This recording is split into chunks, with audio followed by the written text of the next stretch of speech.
So, in today's episode, I want to talk about how our thoughts, your thoughts, have energetic form and why this is so crucial in your day to day creation of consciously creating your reality.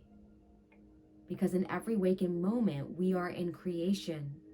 We are creating, we are born creators, and we are manifesting. And so, whether you're actively choosing to guide this energy to create, or if you are creating by default, regardless, you are always in creation mode. And so, why it's so powerful to identify that our thoughts have energetic form is because every thought that you think is not always your thought. We are all one. We are all interconnected here in one huge consciousness on earth. And that's why a lot of the times when you're around certain people or in a different crowd, you can pick up different energies. You can pick up different thoughts. And a lot of these thoughts are not your own. It depends on what frequency and what energy you are tapped into based on your auric field and your energy around your body. Now, you can change your energetic field and the aura around your body through thought form and through how you choose to focus your energy and attention on something. Now, realize when you get triggered about something or you hear something, you react to something, it's not always coming outside of you. The fact that what you seen was outside of you is triggering something within you because it's in your auric field, it's in your energetic field. So you were able to pick that up. And whether it was a good emotion or bad emotion, it's something in your auric field. It's something to be aware about. And that's why a lot of the times I'll say, allow your triggers to be your guide, because they're guiding you to what you might have in your energetic field that you want to release and not hold anymore. Because you're going to pull more of those experiences that you don't want to you. Because that's what your auric field is doing. It's creating a hologram. You know, we might be living in an actual hologram in this reality. And so what you decide to focus on and put energy to and create day to day and what you choose to think is important. And to be understanding that you can pick up different energies and thought forms around you, because there is a study that, our heart has this electromagnetic field around our body, okay, that's pulling the people, places, experiences, and energies into our field. And so thought form is very important. What you think about, what you choose to keep active within is very important. As well as forgiveness is a huge thing, because forgiveness, if you're not aware of the actual true definition of forgiveness, forgiveness is for you. Forgiveness is so you can allow more joy and light into your energetic field, into your body. Because when we're not forgiving something, we're not absolving that person and saying that everything they do is okay and we forgive them. It's not about them. It's about releasing that energy and that negative charge within your field for you, to give you more space to elevate your frequency higher, to experience more joy, love, and light that, this reality can give us, can create for us, if we allow ourselves to tune to the right energies and frequencies based on what we're thinking and what we're putting our essence into. What are you putting your essence into? What has your attention? And that's why meditation is so important, because when things have our attention and it's more of a negative connotation, and we have more negative thoughts and negative energies around these things that have our attention, we need to break from that. We need to take a break from that. And that's what meditation is going to help you do. Meditation is, not this airy-fairy, esoteric, like breathing on a pillow, spiritual being. Meditation is getting to know thyself, getting to understand what's within you, what's within your energetic field, what's within your energetic body. So very important. Now, I want you to just understand that you can't get it wrong. There's nothing you've done wrong. And you'll never, ever, ever get to a point where you're going to get it done. So I want you to relax in the process of becoming a creator. Because there's a lot of pressure. There's constantly, talking down to yourself in a sense that you might not be where you thought you would be, and what meaning you give to things, because that is a huge thing as well. That meaning we give to something, or where we should be right now, can really throw us off energetically and create more of negative in our energetic field. And then now we're experiencing more of that because that has more of our attention. And so you can change your energetic field around you. And so that's why auras are very powerful. You may have heard of aura before and you think, that's this color that surrounds you, but there's multiple layers to your aura and they have multiple colors. And when you actually see your aura, it can change colors from time to time, depending on the emotions and the energy that you are in at the time and the frequency that you are in at the time. So these shift quite frequently. And this is why when I created a post on Instagram about how to read your auras, feel free to check that out. It's in my Instagram. The fact of the matter is, people were like, oh, I thought I would see more of a color. Mine looks clear. And I was like, well, check again. Because depending on where you are in your day, and these can transform frequently. It's not one set color like you would see in a book or imagine like in a movie, or what you might have the idea of an aura is. And so energy work is super powerful in becoming a conscious creator. And this is why I teach how to regulate your energy using breath, connecting to source energy, and actually using your hands. Your hands have electromagnetic fields in them. And you can use your hands in certain pathways on your body, on your meridians, which are energy pathways, the yin and the yang energies. Ancient Chinese medicine that is used. You can actually use your hands. You don't actually need acupuncture. You can trace your meridian and move energy out of that area in your body. And so same with your chakras. Your chakras are like pools of energy, and it's not just like one chakra. There's many different layers, about 7 different layers in each chakra. And so when you take the time to use your hands and energetic motions around your chakras and your energy pathways, you begin to align your natural state of being. And your natural state of being is one of the highest form frequency. And we're not going to label that, because some might say it's authenticity. Some may say it's love. Some might say it's gratitude. And whatever it is for you and connecting you to that energy, it's fine. It could be different from somebody else's. And we don't need to label that and think, okay, well, which one's better? Or which one should I be focused on more? Or which one's the highest frequency? Whatever gets you there.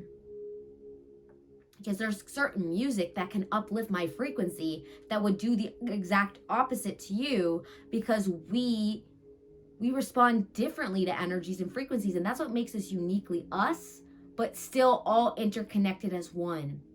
And that's why when you're actually thinking about somebody, maybe you receive a text message or they're just about to call you and you just thought of them, you're always actually connected. And that's why you have those sensories and you think, oh, I'm so psychic. Like I knew you were going to call, because we are all connected, and some are tapped into that more than others. And that's why it's very powerful to think positive energy and positive outcomes for somebody that might need it. That's why prayers are very powerful. That's why sending positive thoughts to a person are very powerful. If they're open to receiving that, and their channel is open to receiving energy, and they don't have it too blocked off, they can feel that. They can feel a shift within that. So a lot of the energy work I do is sending these positive energies to people and imagining amazing outcomes for their physical, mental conditions. are the outcomes they're really wanting for themselves. And just by doing that, I notice everybody will get back to me and notice that their situation has improved. There is not one time that I've done that it came back in a negative way. And everybody has their time on this planet when it is their time to, cross over, if you will, because we are always living. We are always an energetic being, but our physical body does have a time. Well, not really time, but we use time as a construct here on this reality, and we always have a time set to, when this body is set to kind of expire, right? So I'm so interested to what my moment will be when that comes and that whole experience. And just remember that you're very powerful, and the intentions that you set should be positive ones. We don't want to use this power for anything negative or dark, or for revenge and thinking that upon the person, because what that's actually doing, that person's not going to be so receptive to the negative energy, because nobody really wants to be open to negative energy. And it's going to affect you more than them by doing that. So you're actually shooting yourself in the foot if you're trying to use this in a negative way. This is a very powerful gift that we all have and are all capable of, but it's only going to work in its truest, purest form, which is that high energy of that love, authenticity, gratitude, frequency, that joy, that blissful energy. And so you're a healer. I'm a healer. We can all naturally heal ourselves. And so a healer is really just creating the space for that person to find their own inner healer and begin to heal themselves. And so that's what I do when people come to me for healing. I'm a conduit to summon the energy and give them the space to tap into that. It is not me physically doing the healing. But I'm amplifying how they can awaken that energy within them. So very powerful. And so our thoughts and what you're thinking on day to day, you may be picking up from other people. So it's really good to kind of have introspection and sit with yourself and regulate what are your thoughts between the thoughts that you are receiving from the energetic fields and the frequencies around you and the frequencies that you're tuning into.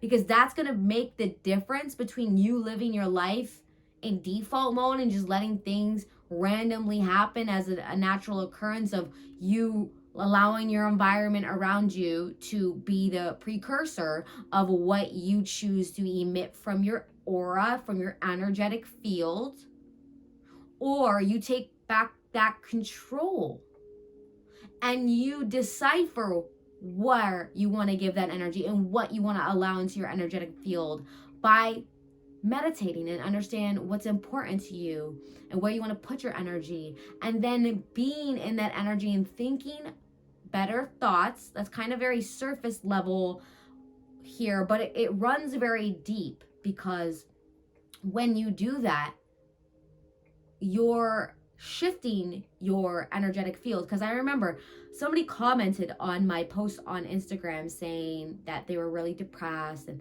they were really in a stagnant energy, which I always say to people, if you're in that mode in your life, that's the universe giving you time to heal and work through that, because where you're going to need to be evolving from that for your next level. And so she was like, what can I do? And I was like, right now, I want you to list 5 things, but not just list them. I want you to feel them. I want you to feel what you're truly grateful for and why. And then let me know if you have the same question. And she responded back, thank you so much, but that's not really helping me overcome my depression. That's not helping me outweigh the good and the bad. And I was like, well, this is not supposed to cure your depression. This is not supposed to have the good outweigh the bad and just thinking these good things. the reason why we're doing it. It's something that needs to be consistent. So whatever is going to elevate your frequency, whether it be done through gratitude and feeling that appreciation, whether it's done through music, whether it's done through dance, whether it's done through a certain activity that you do that naturally lights you up. When you consistently do that, what you're doing is you're shifting your energetic auric field, and your thoughts begin to shift because our thoughts have energetic form, but that's forming from the energy and the frequency that surrounds us. So when you take those consistent moves and stay disciplined with it, you will end up shifting the dominant frequency that is your energetic field around you, which is creating your personal experience and this oneness where we're all connected here. And things can begin to shift. So this is what I would recommend for you. If you're not where you want to be, that's okay. In every moment, we recognize from what we don't want, what we do want energetically. And sit with yourself. Have a meditation practice. Grab my free Ascension workbook through the link below. Begin practicing those if you don't have your own. And get to a point where you can acknowledge and have self-awareness of where you are throughout the day energetically. Even if you did it once a day is better than none a day. Twice a day is better than once a day. And if you try to do that as many times as you can, that's the power. That's where you take your power back. Because the more that you create a habit there, the more that you're going to understand what is yours, what is not yours, where you want to place it, the more you tend to your energetic field around you, and it becomes stronger and gain more momentum towards that.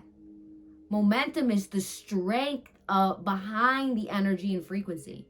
And so when you have a lot of momentum in the opposing opposite thing that you want, it can feel very hard and difficult to get there. But when you take those little steps, this consistent steps, and stay disciplined with them, things shift. And then when you notice that, you get this sense of what you awaken to your true knowing that you came here to be a creator and that you can really shift that. And that's the beauty of all of that. So never forget that. Because there was a point in time where, it was a really dark point in my life. And I forgot that. And to be reawakened to it and experience it, now every time I get into a dark moment, I use that memory to be like, you got out of that, you can get out of this. And each time it becomes this evolution. And it feels really good. And you may resonate with that, and you may have experienced that yourself. And this may be a great reminder for you and something that you are working towards right now. And so don't let that magicalness, that power within you, that lighthearted feeling, because we can feel things, when you're contemplating about stuff that you want to do or things that you want to do, you can actually feel in your body if that's going to be expansive for you or contrasting for you, just by the way it feels, right? Now, also, what could be coming up is limiting beliefs, and those limiting beliefs can be very contrasting. So you have to really kind of decipher the difference sometimes. Is the idea of this expansive? When the things come up like, well, you're not going to be able to do that because of this and because of that, those are limiting beliefs that are just going to add to that. But before those even come through, before the ego even has time to come through, and you think of the idea, is it expansive or contraction? You can feel it in your body. And remember that if it was originally an expansive idea, then maybe you just have some blocks that you have to work through, energetically speaking. And it's easier said than done. I mean, we make it this big deal about healing these blocks of, oh, I have blocks, my chakras are blocked. Well, when you tell that story, that's an energetic thought form. That's your energetic field around you. And that's going to be nothing but your experience. So we have to tell a different story. And again, I explain this in detail in the Ascension workbook. Okay. So make sure you grab that workbook if you've not already done so. And remember, you can recreate any experience that you're going through, and it just takes a little bit of time and consistency and practice. If you found value in this video today and something resonated with you, make sure to like this video and share it with somebody you feel would benefit from this information. And make sure to subscribe so you don't miss my future meditations and episodes and videos that I'm creating to help you really tune in and hone the spiritual gifts you were born with to be the creator you were born to be. See you in the next video.